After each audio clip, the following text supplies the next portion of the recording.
सभी मित्रों को सादर अभिनंदन, प्रणाम और आशीर्वाद दोनों।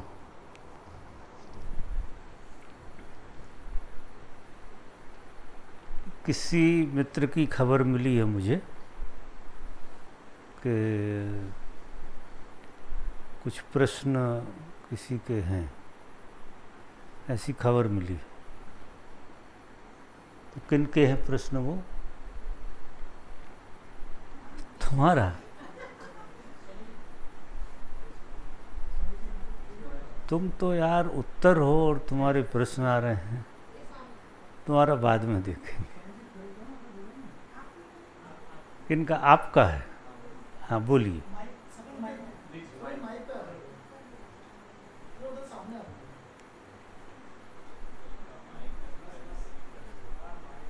मेरा ये पूछना है कि मेरा यहाँ आना क्यों हुआ है, मैं क्यों आया हूँ? बस यही प्रश्न है। बैठ जाओ।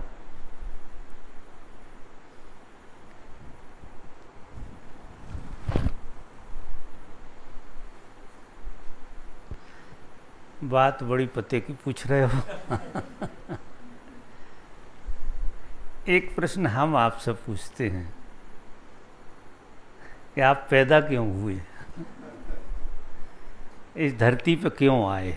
ऐसा प्रश्न कभी आया ख्याल में कि मैं पैदा क्यों हुआ? नहीं आया। वो आना चाहिए। अगर आप ऐसा पूछते हैं कि यहाँ आने में क्या कारण है, तो थोड़ा और पीछे जाओ और पूछो अपने से कि हम पैदा क्यों हुए, और जिन जिन कारणों से हम अपने को समझाते हैं कि क्यों पैदा हुए हैं, वो सारे कारण झूठे होते हैं, एकदम झूठे।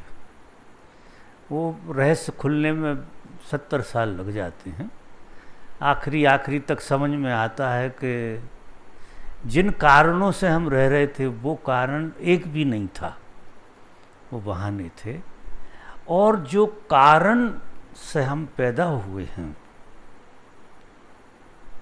वो कारण का हमें पता नहीं था, क्योंकि हमने उसे नहीं खोजा। और दूसरे कारणों के दबाव में हमारे अंदर सामने वो प्रश्न आया नहीं, इसलिए मैंने आपसे कहा। यहाँ अगर सच पूछो तो कोई आता नहीं है, बुलाया जाता। यहाँ कोई नहीं आ सकता सीधा। अगर उसे बुलाया ना जाए तो वो आ नहीं सकता। क्यों बुलाया जाता है यहाँ? कि जिस कारण से तुम पैदा हुए हो वो बात तुम्हें बताई जाती है कि तुम इस कारण से पैदा हुए हो। जिन कारणों से तुम समझ रहे हो कि पैदा हुए हो, वो बात बिल्कुल झूठी होती है। जवानी में ये चीज़ें समझ में नहीं आती, बचपन में तो बिल्कुल नहीं आती, लेकिन जैसे जैसे हमारी उम्र बढ़ती है वैसे वैसे हमें हमारे चारों तरफ के झूठ का एहसास होता है। और अगर ये झूठ का एहसास ना हो तो ये प्रश्न पैदा होना मुश्किल है कि हम पैदा ही क्यों हुए। अगर चीज़ें व्यर्थ नहीं हो पा रही हैं तो फिर हम उनमें अर्थ ढूंढते रहते हैं, जिनमें अर्थ कभी मिलता नहीं। सारी जिंदगी लोगों की व्यर्थ का अर्थ लगाने में लगी हुई है, बिल्कुल व्यर्थ का अर्थ लगाने में। उससे समय पास तो हो जाता है, बहुत अच्छी तरह से समय पास हो जाता है, क्योंकि भूल भुलैया में समय का पता नहीं लगता। अगर तुम भूल भुलैया में ना रहो तो मेरे देखे एक दिन जीना मुश्किल हो जाए। क्योंकि ये प्रश्न तो अति प्रश्न है कि आखिर मेरा जन्म क्यों हुआ, मैं पैदा क्यों हुआ, क्या हेतु है? क्योंकि कोई हेतु काम में नहीं आ रहा है, तो फिर किस हेतु से मैं पैदा हुआ? ये प्रश्न इतना गहरे में चला जाएगा कि जीना हराम कर देगा। आपको खोज करनी पड़ेगी, और इसका उत्तर सिर्फ धर्म में मिलता है। आप किसी से भी पूछने जाएंगे, कहीं भी पूछेंगे, तो वो फिर बंधे बंधाए उत्तर आपको दे देगा, बिल्कुल बंधे बंधाए उत्तर दे देगा। क्योंकि ये एक ऐसा प्रश्न है, पहले तो ये प्रश्न होना चाहिए। अभी जो मित्र प्रश्न पूछते हैं वो सच में प्रश्न नहीं है, मनोरंजन।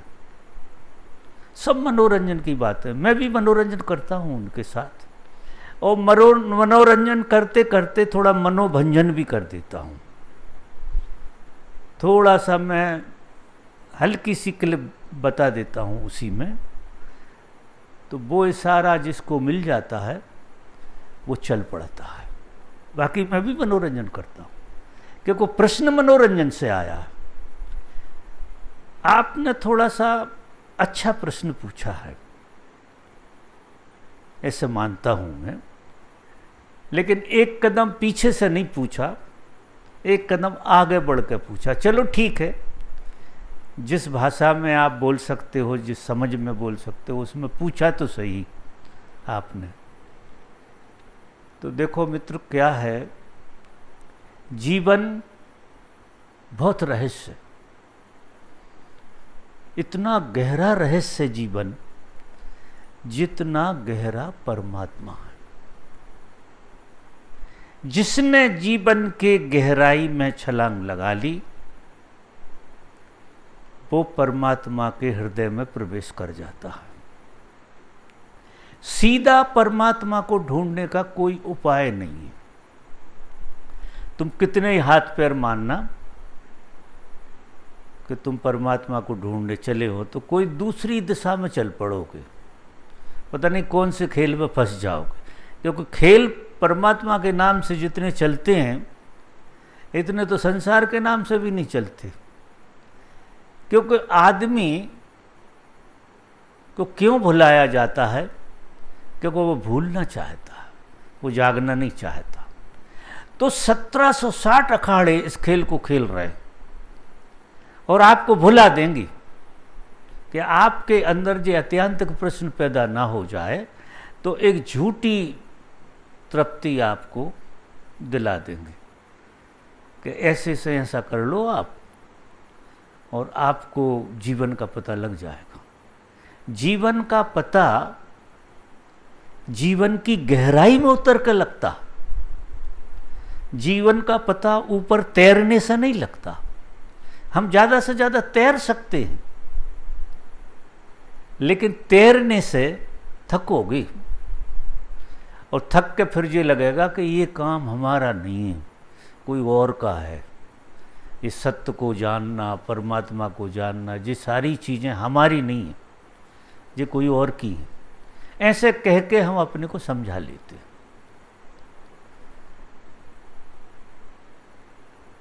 इसलिए हम आपको यहाँ बुलाते हैं कि कहीं बड़ी मुश्किल से तो तुम्हारा भाव जगता है। धर्म की तरफ आने का भाव जो है ना, लाखों लोगों में एक आदमी को जगता है, लाखों में, और उन लाखों में से कोई एक टिकता है। वो आके भी भाग जाते हैं, ऐसा नहीं है। एक बार ओशो ये बात कह रहे थे, जब मेरी तरफ कोई आता है तो मुझे महाआश्चर्य होता है, मैं गदगद हो जाता हूं, और मुझे आश्चर्य होता है कि ये चमत्कार घटा कैसे, कि करोड़ों अरबों लोगों में से ये आदमी कैसे यहां तक आ गया। जो नहीं आते वो तो क्षमा करने योग्य हैं, उन्हें तो मैं क्षमा करता हूं, क्योंकि भीड़ की इतनी कशिश है, इतना जबरदस्त जादू है भीड़ का। संसार इतना अद्भुत हिप्नोटिज्म है जबरदस्त तरीके से। और व्यक्तिगत हिप्नोटिज्म होता तो शायद कोई तोड़ लेता। ये सामूहिक हिप्नोटिज्म है। हम सब एक दूसरे को कुछ नहीं कर रहे हैं सिवा सम्मोहित करने के। जैसा आदमी है उससे हम बिल्कुल राजी नहीं हैं। जब तक हम उसे सम्मोहित ना कर दें तब तक हम राजी नहीं हो सकते। पत्नी पूरी दांव लगाती है कि पति सम्मोहित हो जाए पति होने के लिए, और पूरे एन कैन प्रकरण वो सम्मोहन कर देती है, और वो सम्मोहन में महाराज चल पड़ते। खेल ऐसा चलता। पति भी वही कर रहा है, बच्चे भी वही कर। यहां आप अगर गौर से देखो तो यहां सिवा सम्मोहन के कुछ नहीं हो रहा। हम एक दूसरे के साथ जो व्यवहार करते हैं वो एक दूसरे को सम्मोहित करते हैं कि तुम्हें असली चीज का पता न लग जाए, तुम अकेले क्यों बैठे हो, हम हैं ना। कभी कोई घर में उदास बैठ जाए या अकेला बैठना चाहे अकेले कमरे में, तो तुरंत पहुंच जाएंगे और कहेंगे जी क्या हो रहा है, मुंह बनाए बैठे हुए हो, ये तो अच्छी बात नहीं है बिल्कुल। और आपको एन कैन प्रकरण वो सम्मोहित करके मानेंगी और उनका काम निपट गया। अब ये अनजाने में होता है सब कि ये सामूहिक चल रहा है, ये ऐसा नहीं है कि व्यक्तिगत है। ये प्रकृति का खेल है। प्रकृति और परमात्मा दो चीजें हैं। प्रकृति पूरा का पूरा, क्योंकि प्रकृति सिर्फ और सिर्फ सृजन पर भरोसा करती है कि आप पैदा हुए, आपसे पैदा होना चाहिए, आपका सृजन हुआ, आपसे सृजन होना चाहिए। ये गाड़ी बिल्कुल बढ़ती रहे, ब्रह्म का स्वभाव फैलने का है, ऐसा कह देते। तो आपसे ये सब चीज़ें आगे बढ़ना चाहिए। आप सिर्फ इसलिए पैदा हुए हो, प्रकृति में आए हो, क्योंकि प्रकृति का स्वभाव है सृजन, और तुम भी सृजन की प्रक्रिया में शामिल हो जाओ। नहीं होते तो ऐसे ऐसे धक्के लगते हैं, कुछ पूछो मत, और आपको एन कैन प्रकरण सृजन की प्रक्रिया में डाल दिया जाता, और वहाँ कुछ नहीं है सिवा सम्मोहन के। एक बेटा खड़ा हो जाता है जो बाप कहने लगता, बस फंस गए। भुला के दिखा दो 1 मिनट, अभी तो छोटा सा है, लेकिन भुला के दिखा दो 1 मिनट तुम ऐसे हो सकते हो जो वो नहीं था जब थे। नहीं हो पाओगे, कोई उपाय नहीं। 1 मिनट बिना पति के एहसास के पत्नी रह नहीं सकती। वो पति नहीं रह सकता, उसी पत्नी का ऐसा सम्मोहन हुआ है कि अब कुछ करने की जरूरत नहीं है, मौजूदगी काम करती है एक दूसरे की। एक दूसरे की प्रेजेंस में सम्मोहन घट जाता है जबरदस्त। वो इतनी कशिश है कुछ पूछो मत। इसलिए ओशो ने कहा कि मुझे आश्चर्य होता जब मेरी तरफ कोई आता, तो मेरा काम सम्मोहन तोड़वाना, और मेरे पास तुम आ कैसे गए, और अगर आ गए हो तो प्रभु की मर्जी होगी। बिन हरि कृपा मिले नहीं संता। तुम पे कोई भगवान की कृपा हो गई, तुम्हारा कोई पुण्य जाग गया, कोई गलती से पुण्य कर लिया होगा। जानबूझ के तो कोई पुण्य नहीं करता, लेकिन गलती से भी पुण्य हो जाती, ऐसा घट गया होगा, और हरि की कृपा हो गई। और हरि की कृपा इतना ही करती है, आगे हरि कुछ करते नहीं है। उनकी एक ही जगह पर कृपा होती है कि वो किसी संत की तरफ तुमको पहुंचा देते, किसी साधु की तरफ तुमको पहुंचा देते, और एक बार तुम उसकी नज़र में आ गए तो फंस गए, क्योंकि परमात्मा करता नहीं। और जागृत व्यक्ति करता भी है और अकर्ता भी है। वो करता भी है और अकर्ता भी है। एक हिस्सा उसका करता है। परमात्मा तो तुम टेढ़े हो तो टेढ़े से राजी है, आड़े हो तो आड़े से राजी है। वो तो राजीपन का नाम है परमात्मा। अगर राजीपन नहीं होता तो ये विभिन्न तरह की दुनिया कैसे बनती? क्योंकि परमात्मा ही राजी है तो दुनिया तो ऐसी रहेगी, कोई उपाय नहीं है। लेकिन जागृत आदमी राजी नहीं है, तुमसे बिल्कुल राजी नहीं है, तुम जैसे हो उससे बिल्कुल राजी नहीं, तो वो कुछ तरकीब में लगाएगा, कुछ पासे फेंकेगा, कुछ खेल खेलेगा, और धीरे धीरे करते करते करते करते तुम्हारे खेल में बाधा डालने लगेगा। किस खेल में? सम्मोहन के। फिर क्या होगा कि तुम पत्नी के सामने बैठ के, और तुम्हें लगेगा ये मेरी पत्नी तो नहीं हो सकती, ये मुझे भ्रम है।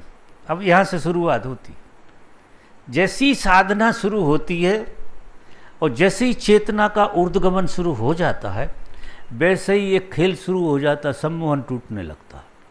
तुम अपने बच्चों के सामने झूठे हो जाओगे, पिता नहीं रहोगे, झूठे हो जाओगे, बिल्कुल झूठे। अब जो रस आ रहा था झूठे होने में वो बंद हो जाएगा। अब बाप होने का जो मजा ले रहे थे वो बंद, क्योंकि बाप होना झूठा हो गया, भाई होना झूठा हो गया। तो फिर क्या करोगे? फिर खोज करोगे, और तुम्हें इतनी पीड़ा होगी जिसका कोई हिसाब नहीं। जैसे जैसे सम्मोहन टूटता है वैसी वैसी हमारी पीड़ा बढ़ती है, और पीड़ा बढ़ती है तो वो सब वही बात कहते हैं कि भग जाते, फिर किनारा काट लेते कि ये आदमी खतरनाक, गलत सलाह। अभी भी मेरी बात कोई कोई सुन रहा होगा कि खतरनाक बात कर रहे हैं। ये कोई बात हुई कि पत्नी पति के सामने बैठे और पति झूठा हो जाए? ये बात तो किसी को बर्दाश्त ही नहीं होगी। तो करोगे क्या? भग जाओ, भग जाओ भाई, तुम्हारी मर्जी है। फिर परमात्मा की कृपा होगी तुम पे, शायद एक जन्म तो गया। अगर एक बार तुम किसी ठिये से चूक गए तो एक जन्म पूरा गया तुम्हारा, क्योंकि फिर हरि की कृपा एक जन्म बाद होती, इतने जल्दी नहीं होती, क्योंकि उसने तो कृपा की थी और मिलवा दिया था। और आप आए, खेल हुआ, और जैसे ही सम्मोहन टूटा तो बेरंग होने लगे, खाली होने लगे, और खाली होने की गजब पीड़ा। उस पीड़ा से भाग के तुम फिर दोबारा से दुनिया में चले जाओ। ऐसा कई बार कई लोगों के साथ हो जाता है। लेकिन अगर कुछ आपकी संभावना ज़्यादा ही प्रभु ने देख ली हो तो फिर आप नहीं जा पाओगे। फिर चले भी गए तो भी नहीं गए, रहोगे यहीं। देह तुम्हारी कहीं भी घूमती रहे, उल्टा हो जाएगा, पूरा गेम बदल जाएगा। तो फिर यहाँ खेल तुम्हारा शुरू होगा। तो मित्र, क्या है कि जो आप कह रहे हो कि मैं यहाँ क्यों आया, निश्चित ही आपको पता नहीं होता, क्योंकि यहाँ बुलाया जाता है, कोई आता नहीं है। अपनी मर्जी से कोई नहीं आता है यहाँ, बस आना हो जाता है। कई लोग मेरे से कहते हैं कि हम कैसे आ गए, हमें यही समझ में नहीं आया। कई लोग ये कहते हैं हम आपके प्रेम में क्यों पड़े हुए हैं, यही समझ में नहीं आ रहा। लेकिन अच्छा लगता है। मैंने कहा हम सब सम्मोहन तोड़ देते हैं, हम खुद सम्मोहित करते हैं, हमारे सम्मोहन में आ जाते हैं, बाद में हमें से भी तोड़ते हैं। जब वो तोड़ते हैं तब भारी घटना घटती है। लेकिन तोड़ते तो वो भी हैं, खेल तो वो भी चलता है, क्योंकि तुम अकेले ही पर्याप्त हो, हमारी भी जरूरत नहीं है। तुम परमात्मा और तुम्हारे बीच में किसी की जरूरत नहीं है, क्योंकि तुम्हारा आत्यंतिक स्वरूप ही परमात्मा। बीच में कोई आएगा तो बाधा ही होगी, उसकी परछाई भी बाधा डालेगी। तो आप आए हैं, अभी तो बुलाए गए हैं, फिर आपकी मर्जी से नहीं हटे तो फिर हटाए जाओगे। और हटाने के बाद जो है ना, फिर जो पीड़ा जन्मेगी, क्योंकि उधर का सम्मोहन भी गया और इधर का भी गया। तो अब जो स्थिति बनेगी तुम्हारी, उस पर खड़े रहोगे, बिल्कुल तीर पे खड़े हो आप, कि इधर जाऊं कि उधर जाऊं, ये वाली स्थिति है। ऐसा है, शायद आपकी समझ में आया हो। किसी और मित्र का प्रश्न है?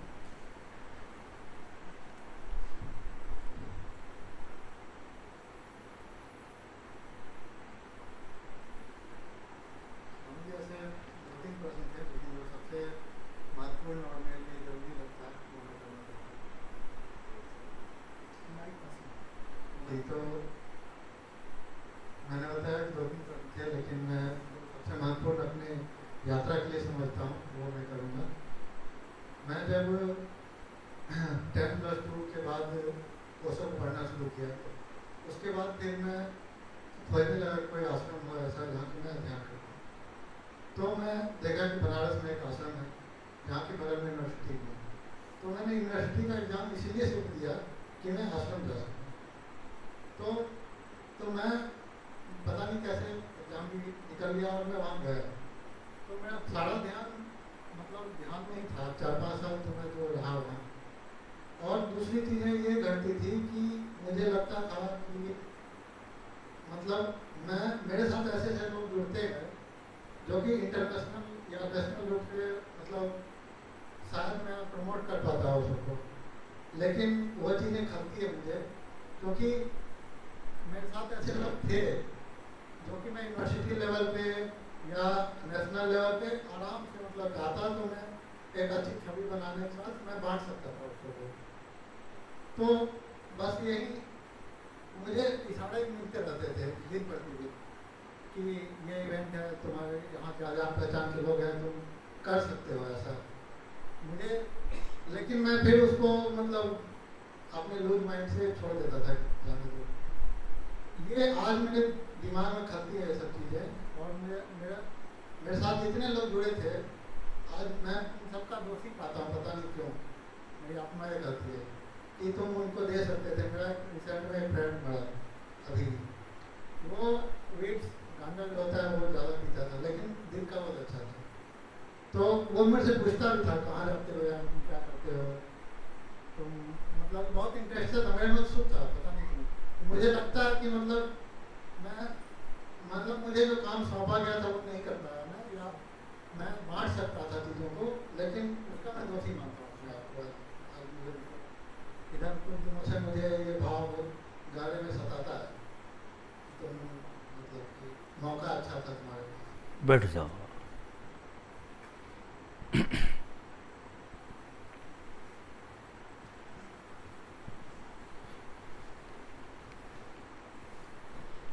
जब कोई व्यक्ति, कोई साधक साधना शुरू करता है और उसे साधना की सही ट्रैक पकड़ में आती है, तो उसकी खुद की स्थिति बदलती है। जब उसकी खुद की स्थिति बदलती है तो वो पूरा नहीं बदला है, उसकी स्थिति बदली। उसके मन में दूसरों के लिए काम करने का ख्याल आता है। स्वाभाविक रूप से वो बंटना चाहता है, शेयर करना चाहता है। इसमें क्या होता है, जब तक कोई आदमी अपनी परम अवस्था तक न पहुंच जाए, आखिरी अवस्था तक न पहुंच जाए, जिसे कहते हैं पॉइंट ऑफ नो रिटर्न, जहाँ से वापस चाहे तो भी नहीं आ सकता, उस जगह जब तक न पहुंच जाए तब तक वो माया के खेल में फिर फंस सकता है। तुम सौभाग्यशाली हो, परमात्मा की तुम पर कृपा है कि वो माया के खेल में फंस नहीं पाए। तो इससे तुम गिल्ट मत मानो, इसे वरदान मानो, इसे सौभाग्य मानो। क्योंकि अगर तुम्हें अपराध बोध बन रहा है तो निश्चित ही तुम पात्र नहीं हो। जो पात्र होता है किसी काम का, अगर वो काम ना हो तो वो अपराधी अनुभव नहीं करेगा, क्योंकि वो पात्र है। ऐसे ही उसे अनुभूति है, इतनी जबरदस्त अनुभूति है कि अगर नहीं बनता है काम तो नहीं बनता है, खेल नहीं हो पाया तो नहीं हो पाया। तो हमारा ऐसा मानना है आपके प्रश्न को सुन के कि आप पे माया हावी नहीं हो पाई। खेल तो चल जाता, खेल तो ऐसे ऐसे लोग चला लेते जो दो दो कौड़ी के होते, क्योंकि धर्म एक अदृश्य हेयर पिन का खेल है, जहाँ हेयर पिन होते ही नहीं है और बिकते खूब हैं। मार्केट में शॉर्टेज आ जाती है, इतने बिकते हैं और होते ही नहीं है अस्तित्व में। तो ये धर्म का खेल बड़ा अद्भुत है और इसमें माया से बचना बहुत मुश्किल होता है, क्योंकि पहले जैसे ही तुमने साधना शुरू करी और तुम्हारी स्थिति बनी तो तुम्हें प्रकृति रोकने का उपाय करेगी कि तुम जा कहाँ रहे हो।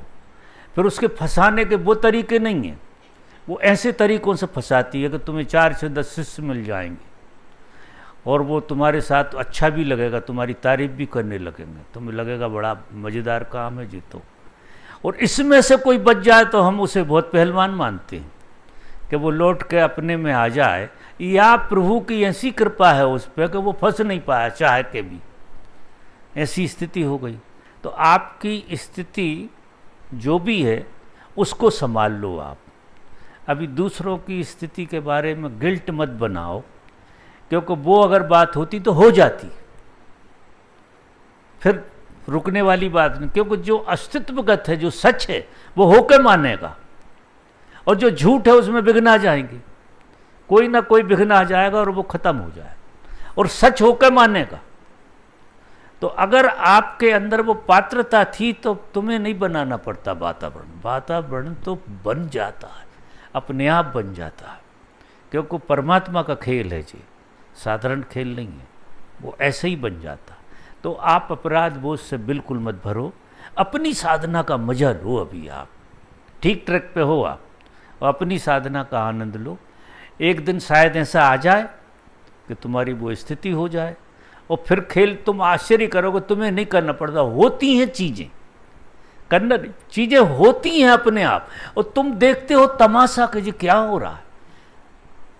बड़ा अद्भुत खेल है जी, कि जिन्हें हम करने चलते हैं, जिस चीज़ के हम पीछे पड़ते वो चीज़ हमसे भागती है, और जिस चीज़ के हम पीछे नहीं पड़ते वो चीज़ें भागती हैं तुम्हारी तरफ। इसलिए साधुओं पे धन भी आ जाता है, साधुओं को मतलब सब चीज़ें आ जाती हैं, उन्हें किसी चीज़ की ज़रूरत नहीं है, वे बाहर खड़े हैं सबसे, और धन का पता नहीं कहाँ कहाँ से आने लगता है, पता नहीं कौन कौन सी चीज़ें आने लगती हैं जिनकी उन्हें बिल्कुल ज़रूरत नहीं है। जब उनके लिए दौड़ रहे थे तो जूते खा रहे थे, और बहुत बुरी हालत थी, क्योंकि परमात्मा की कृपा हुई है। परमात्मा ऐश्वर्य है, ईश्वर है, और जहाँ परमात्मा घटेगा वहाँ ऐश्वर्य पैदा हो ही जाएगा, उसके चारों तरफ ऐश्वर्य होगा जिसे परमात्मा पैदा होगा जिसके अंदर। तो आप बिल्कुल परवाह मत करो, अपने खेल को खेलो।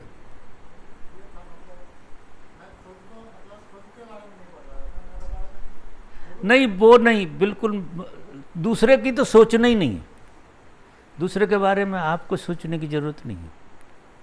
और किसका प्रश्न है?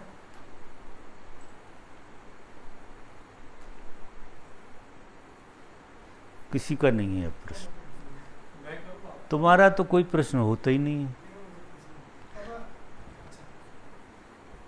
हाँ बोलो।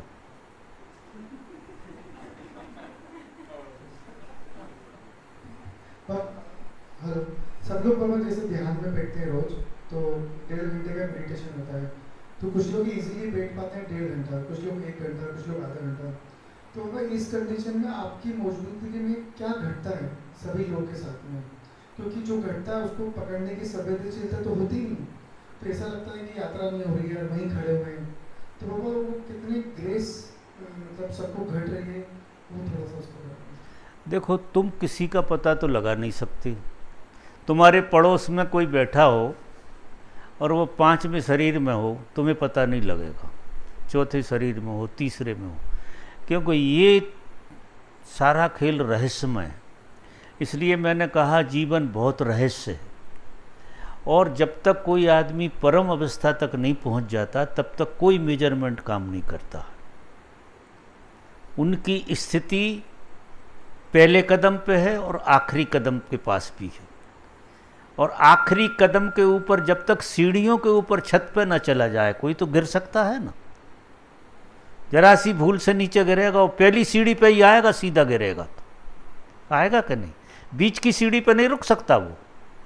और जितनी ऊंची सीढ़ी से गिरेगा उतनी ताकत से गिरेगा नीचे। इसलिए मापदंड नहीं है। आप बिल्कुल जजमेंट छोड़ दो, किसी के बारे में सोचना बंद करो, अपने बारे में सोचो।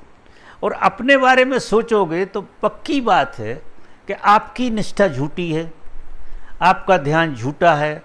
जिस तन्मयता से तुम दूसरा काम करते हो, भागते दौड़ते हो, पूरी ऊर्जा लगा देते हो, उस तन्मयता से तुमने कभी ध्यान किया ही नहीं होगा, तो वो परिणाम नहीं आते। तो आपको अपने को प्रमाणिक बनाना, दूसरों की बिल्कुल नहीं सोचना। इनको क्या हो रहा है, किसको क्या हो रहा है, जी आप पता नहीं लगा सकते। ये तो मुझे ही पता होता, आप लगा लेते पता तो फिर इधर होते आप। ये पक्की बात मानो। तो जजमेंट लगाना बिल्कुल बंद कर दो। सोच, आप किसी के बारे में एक चीज नहीं समझ सकते। जीवन इतना रहस्यमय है कि कोई किसी के बारे में नहीं समझ सकता जब तक वो पूरा खत्म ना हो जाए। जब वो पूरा खत्म हो जाता तो वो सब हो जाता है, इसलिए समझता। वो ऐसा नहीं समझता कि अलग होकर तुम्हें समझ रहा, तुम होकर तुम्हें समझता, क्योंकि वही सब जगह है। तो सारी समझ उसकी, सबकी समझ सब एक हो जाती है, गड्ढ हो जाती है पूरी की पूरी। इसलिए ये दकियानुसी बात है, मत पूछो, इनका कोई मतलब नहीं है। दूसरे को हो रहा कि नहीं हो रहा है, जिसको हो रहा है वो आनंद ले रहा है, जिसको नहीं हो रहा है वो समझ रहा है कि नहीं हो रहा है, उसकी पीड़ा भोग रहा है। तो चलता है ऐसा, कोई जादू थोड़ी हो रहा है यहाँ कि जादू कर दिया, एक हाथ घुमा दिया कि सबको हो जाएगा। क्यों हो जाएगा सबको? जो पात्र होगा उसी को तो होगा, दूसरे को क्यों होगा? दूसरा जिस अवस्था में बैठा है, कहाँ से आया, लड़पट के आया, कहाँ से आया है, बहुत फर्क होता है। आदमी किस भाव दशा से यहाँ आया, तो उसे टाइम लगेगा। बैठते बैठते बैठते बैठते बैठते टिक पाया तो टिक पाया, भाग गया तो भाग गया। एक जन्म फिर हरि की कृपा होगी जब ही होगा, ऐसा नहीं होता। आपका प्रश्न है, बोलिए।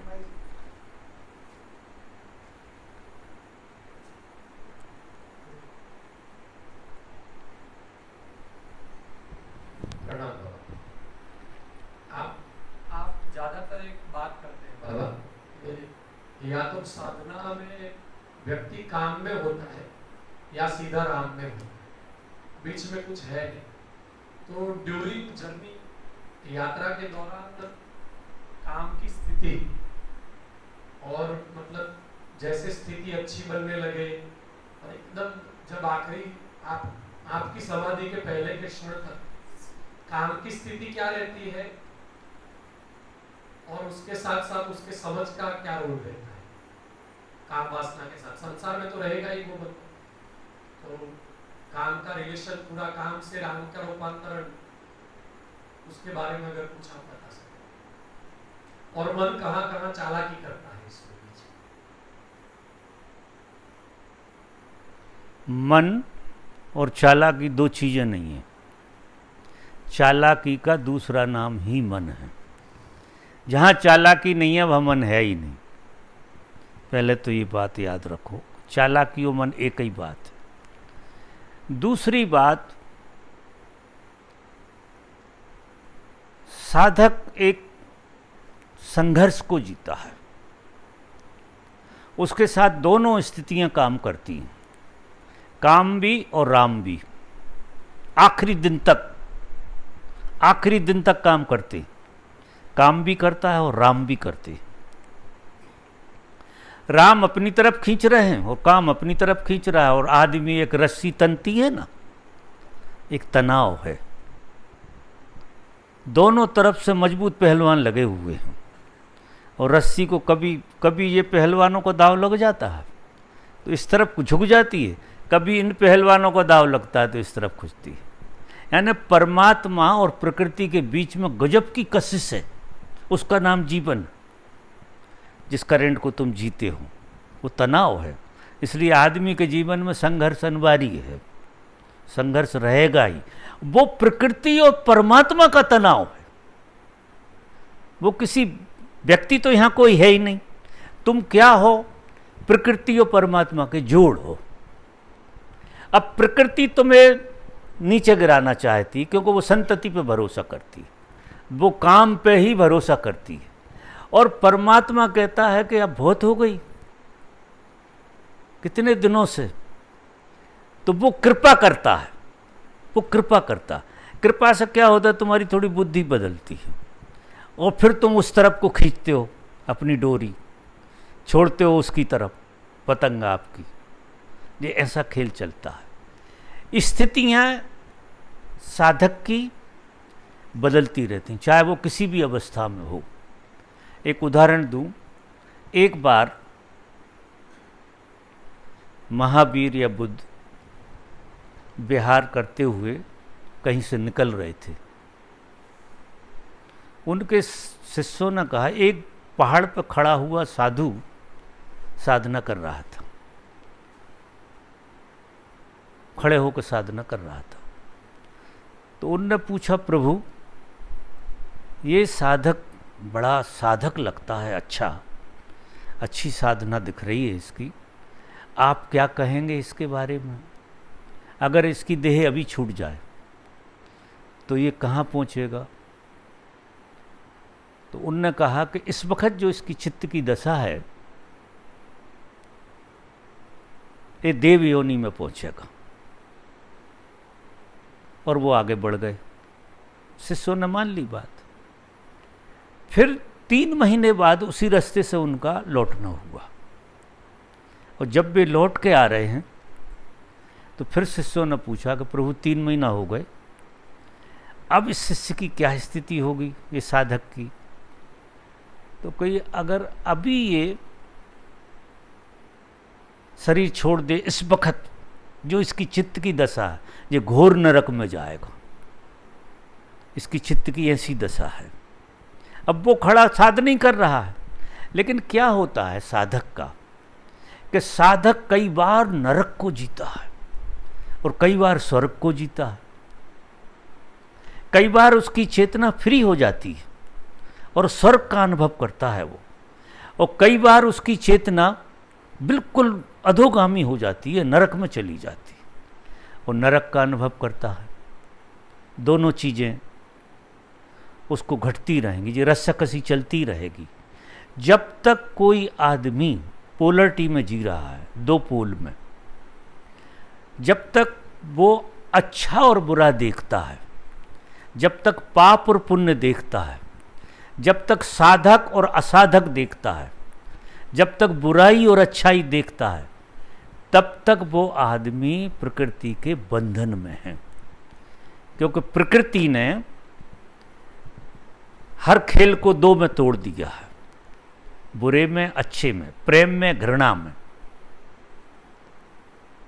तो या तो तुम प्रेम की तरफ जाओगे या घृणा की तरफ जाओगे। आज प्रेम में होगे, कल घृणा में होगे, ऐसा चलेगा, क्योंकि तुम 2 पोलों को जी रहे हो और तुम एक चाह लिए हुए हो। तुम्हारा चुनाव है, उसमें से तुम अच्छा चुनना चाहते हो और बुरा तुम छोड़ना चाहते हो। ये तुम्हारी वृत्ति है कि मैं पुण्य कमाऊं, पाप मेरे से ना हो। लेकिन हर पुण्यात्मा से पाप होगा, कोई उपाय नहीं। हर अच्छे से अच्छे आदमी से बुरा काम होगा, क्योंकि प्रकृति का नियम है कि वो नीचे फेंकेगी और ऊपर फेंकेगी आपके लिए। ये खेल है उसका। फिर जिनकी अवस्था सच में बनती है, जो तुम मेरे बारे में पूछ रहे हो, जिनकी अवस्था ऐसी बनती है कि उन्हें पुण्य और पाप एक ही है, तो वे दोनों से मुक्त हो गए। अच्छे और बुरे में भेद नहीं है बिल्कुल। सिर्फ मनोरंजन कर सकते हैं अच्छे और बुरे का, क्योंकि अच्छे बुरे भाषा वाले लोगों के साथ रहते हैं तो भाषा उन्हें बोलना पड़ती है, बस इससे ज़्यादा नहीं है। लेकिन कोई भी चीज़ इस अस्तित्व में अच्छी है ही नहीं और कोई भी चीज़ इस अस्तित्व में बुरी नहीं है। जे अगर आदमी का दिमाग ना हो तो कौन कहेगा? आदमी को हटा दो अगर इस पृथ्वी पे से तो कोई कहेगा कि पाप और पुण्य होता है, कोई कहेगा कि अच्छा और बुरा होता है, कोई कहेगा ये बात कि घृणा और प्रेम होते हैं? ना किसी को घृणा का पता है ना प्रेम का पता है, क्योंकि जीवन का सत्य इनमें नहीं है, ना घृणा में है ना प्रेम में है, इनके बियॉन्ड में है। इनके पीछे जो चला जाता है, इन दोनों को जब ये दोनों में संतुलन आ जाता है तो ये दोनों मिलकर एक हो जाते हैं। मजेदार खेल देखो कि प्रेम और घृणा दो चीजें नहीं है, किन्हीं क्षणों में प्रेम है, किन्हीं क्षणों में घृणा है। वे एक ही सिक्के के दो पहलू हैं, पुण्य और पाप। और उसने पूरा सिक्का देख लिया, जब पूरा सिक्का देख लिया तो वो सिक्के के ही बाहर आ गया। अब सिक्का कुछ भी करता रहा, उन्हें कुछ लेना देना नहीं। इसलिए जागृत आदमी ना तो किसी से प्रसन्न होता है और ना किसी से दुखी होता है। प्रसन्न भी उसे कोई नहीं कर सकता, कोई उपाय नहीं है कि कोई उसे सच में प्रसन्न कर दे।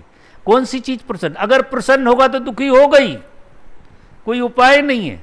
अच्छा, हम ढूंढ रहे हैं प्रसन्नता, कि प्रसन्नता आना चाहिए, हमसे कुछ अच्छा काम होना चाहिए। तुमसे अच्छा काम होना चाहिए तो बुरा किससे होगा? क्योंकि अच्छा ही तो बुरा बन जाता है।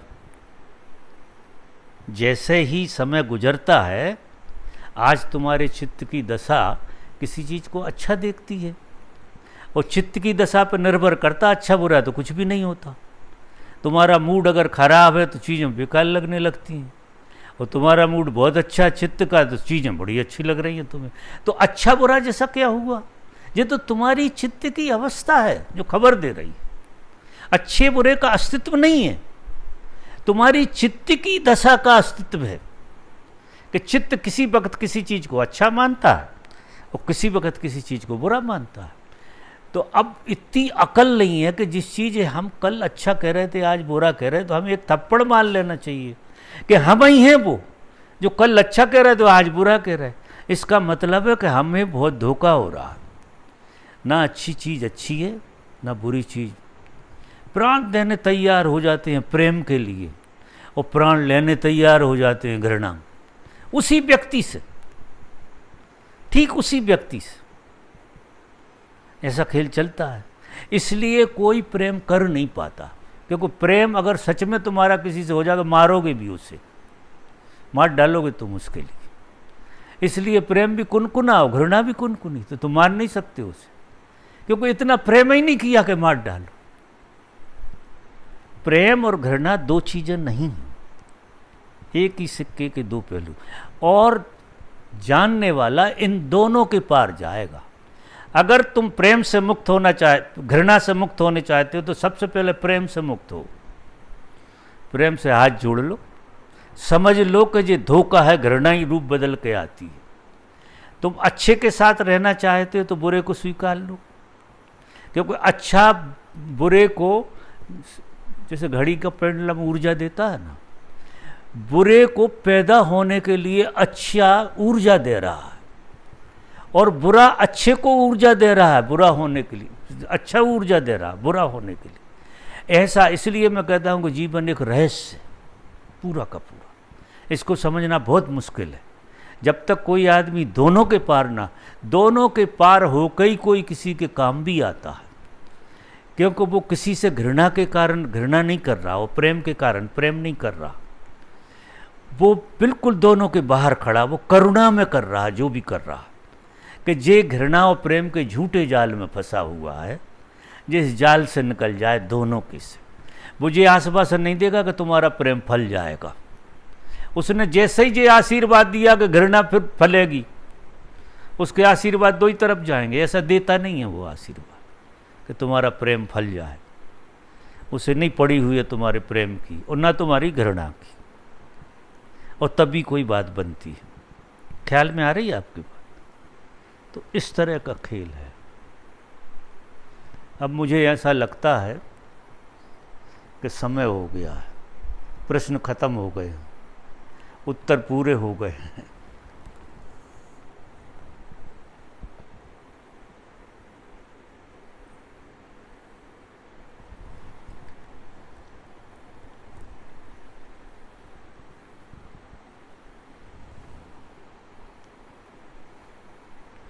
अब जो भी प्रश्न होंगे हम अगली बैठक में लेंगे।